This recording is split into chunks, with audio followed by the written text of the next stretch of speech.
Okay, so if you have read my book and you bought the book, then you understand the balancing forces when it comes to the human body and the elemental composition of the human body.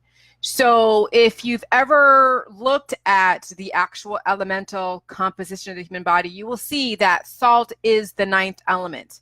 And the first element is oxygen, and then it's like what is it, like hydrogen, and it's what else, potassium, magnesium, and you just go down the line and you'll see all the first 9 different elements. And then that is directly correlative to my recipe, which houses all of those 9 different elements and then also the nutrients. So when anybody talks about hypernatremia, and that is what the trolls out there that don't understand science, that's what they use to scare people who don't know any better and never really done any research on the internet or in any book. So they will, completely take what they're saying for face value. So now I'm going to give you some information.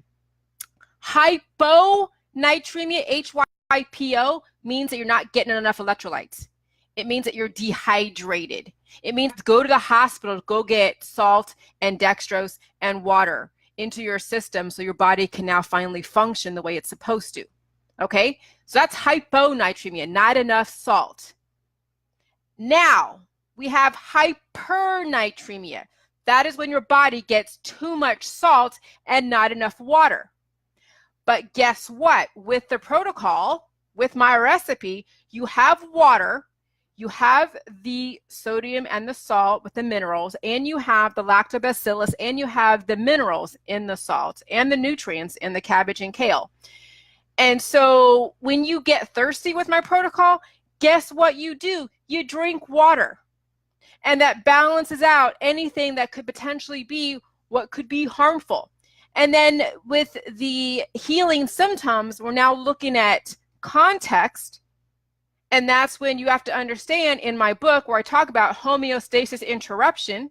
And there's 3 areas of which you're going to have homeostasis interruption, which is increasing the nutrients in your body that you do not ordinarily get, taking away an element that your body was used to, such as alcohol, or poisoning your body. Well, since we've already established that salt is the 9th element and water is a balancing force, and you're getting potassium and magnesium, you're not poisoning your body. So that does not fit the context of poisoning when it comes to my recipe.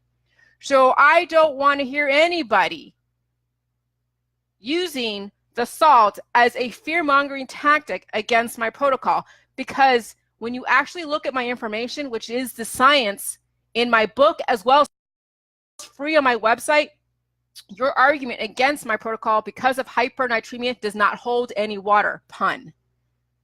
Holds no water. So that is the difference between hyponatremia and hypernatremia. And you cannot at all equate the symptoms from each of those issues to the context of my protocol, because I do explain very, very carefully the differences of homeostasis interruptions. All right, take care, bye.